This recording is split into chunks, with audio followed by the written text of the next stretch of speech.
favor.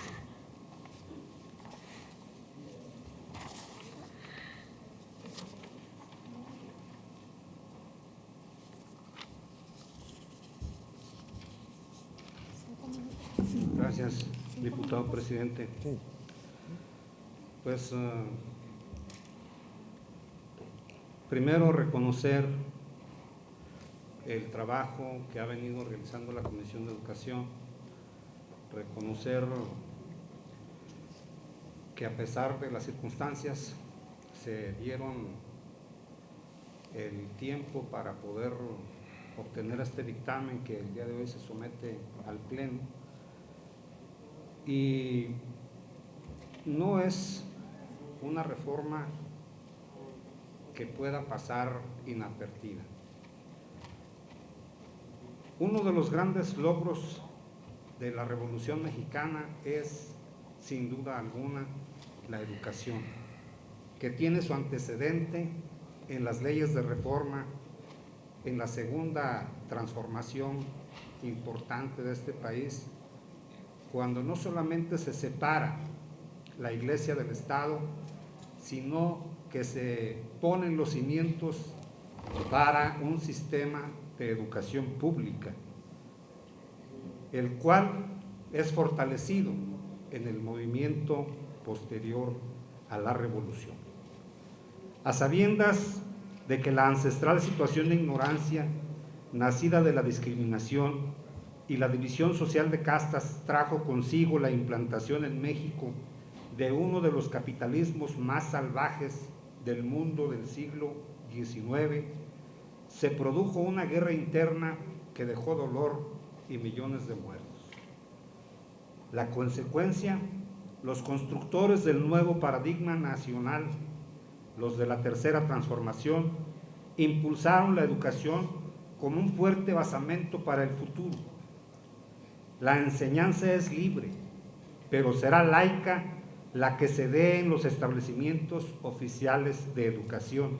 Así señalaba la redacción original del artículo 3 constitucional de 1917. La evolución de la educación en los años siguientes tuvo como principal objeto de beneficio el desarrollo social. La educación socialista de 1934, que excluía toda doctrina religiosa y combatía el fanatismo y los prejuicios.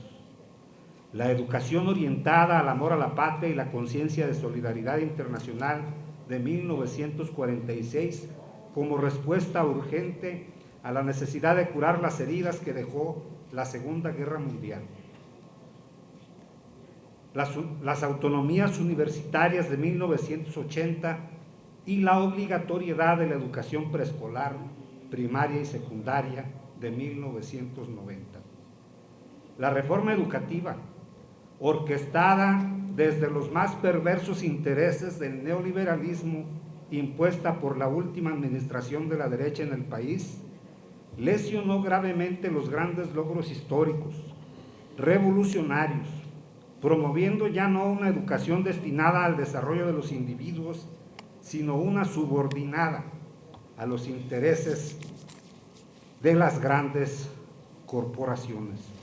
Por esta razón, uno de los principales compromisos de campaña de Andrés Manuel López Obrador fue el de desarticular esa reforma educativa y promover otra con un estricto sentido social para beneficio de las personas y su desarrollo como individuos libres dentro de una sociedad armónica. Esta mañana el presidente de México recordó que condenamos en su momento la mal llamada reforma educativa y se cumplió el compromiso de cancelarla. Es así que la reforma constitucional en materia educativa, publicada en el Diario Oficial de la Federación el 15 de mayo de 2019, hace justo un año, ordenó la expedición de 5 leyes secundarias: la Ley General de Educación, Ley para la Mejora Continua de la Educación, Ley del Sistema para la Carrera de los Maestros, Ley General en materia de educación superior y la Ley General de Ciencia, Tecnología e Innovación. Estas reformas obligan a la armonización de la legislación en los estados, El dictamen que discutimos hoy representa, pues, la continuación de una reforma de alto calado, con influencia directa en el ámbito social, con una visión política que obedece al mandato popular depositado en las urnas en la última elección, de afianzar los pasos para dar marcha atrás a una mal llamada reforma educativa que resultaba lesiva para la educación en su conjunto. El artículo 26 de la Declaración Universal de los Derechos Humanos hace obligatoria la educación primaria, gratuita y universal, y existe una tendencia de pensar que es un derecho para los niños, pero es cierto que todas las personas deben tener acceso a este derecho sin menoscabo de su edad. Soy un convencido de que la educación es la única vía para el desarrollo personal y la única que puede permitir a los individuos salir adelante. Aprovecho para felicitar a los docentes en su día. Coincido con el secretario de Educación, Esteban Moctezuma, cuando dice que los maestros son el alma de México y que lo han demostrado manteniéndose al pie del cañón en esta etapa de crisis. Termino. Esta es una gran enseñanza que nos muestra que México puede ser tan grande como grande sea la gente que trabaja para todos, en un ambiente de solidaridad, como lo han hecho siempre los maestros y como hoy lo hacen médicos, enfermeras y personal de salud. Gracias por su atención. Muchas gracias, presidente. Gracias, diputado. Concluida la lista de oradores, esta presidencia pregunta a la Asamblea